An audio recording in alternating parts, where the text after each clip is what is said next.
Radio Leicester. Well, sitting and listening to Sally's words there is John Catt, who is Treasurer of the Leicester Secular Society and also a school governor.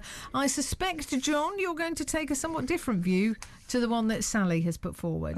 Yes, indeed.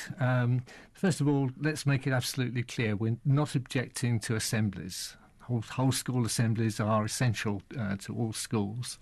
And I'd agree with her that assemblies should explore faith and life stances such as humanism. They're essential for children to understand how the other relates, particularly in a city like Leicester with a multiple range of faiths and beliefs.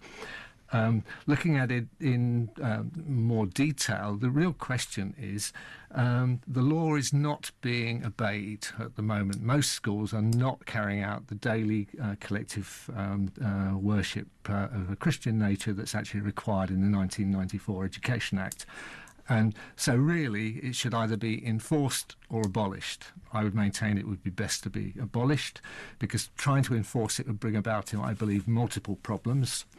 In a multi-faith, no-faith society, many would choose to withdraw their children if worship were more overtly Christian, and many Christians would object if it contains specifically non-Christian worship.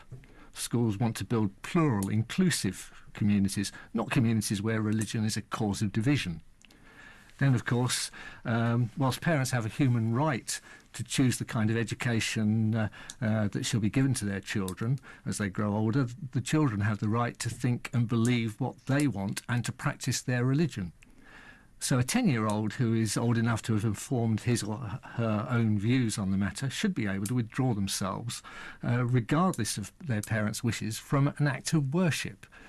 Which is meant to be something where you commune with your deity on a personal basis. If you don't believe in that deity, how can you worship?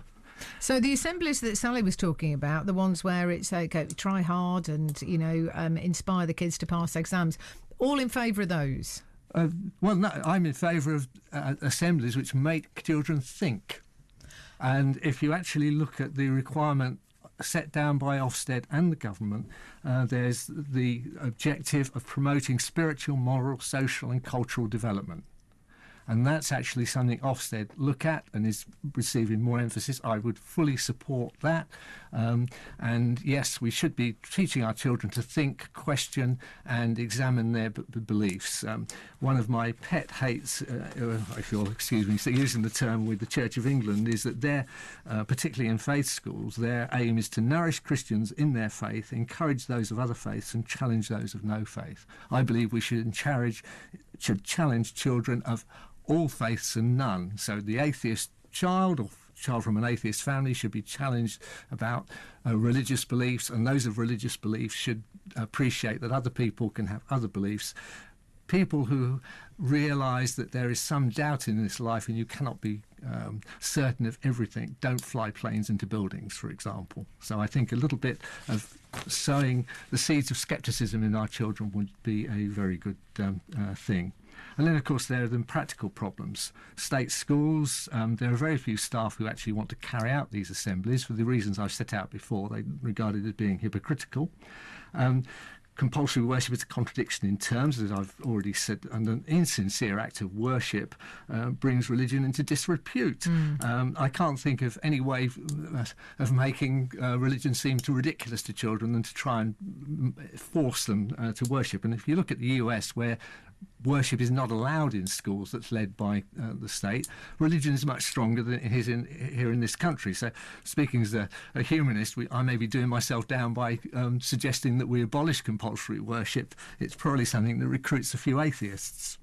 And then, of course, there's the problem that essentially saying it should be a Christian is an assertion of Christian superiority, and it helps build up a sense of exclusion in children from families of other faiths. And looking at the children or the young people who've gone out to ISIL, they've basically said that they don't feel part of our community. Well, that's one of many reasons why they do this. And there's a lot of people who...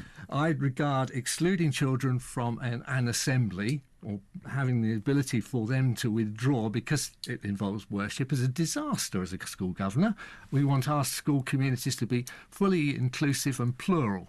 and the worship, the requirement to worship works against that, and is, I believe, the reason why most schools don't actually do that. Do you have these discussions with your fellow school governors? Are you kind of all, pardon the expression, singing from the same hymn sheet? I have to be careful here. We adopt, which I think the Leicestershire Sacre described as a quiet period of reflection, is probably the way that we carry out our statutory worship, which I think we could claim is in line with the, if you regard Quakers as Christian, their tradition of worship, which doesn't provide problems for anyone. And I believe the Scots are looking at, instead of having worship, having a period of quiet reflection as part of the assembly. I've got no particular objection to that, but I tend to think the best thing to do would be to simply remove the requirement and leave it as guidance through Ofsted and the government as to how assemblies should be held, and it could be inspected by Ofsted and left to the discretion of the governors and head teacher to work out what's the best programme for any given school. Interesting. John, thank you very much indeed for being here and for putting another viewpoint of school assemblies. Good to see you. Thank you very much indeed. John Catt, Treasurer of the Leicester Secular Society, himself also a school governor in Leicester.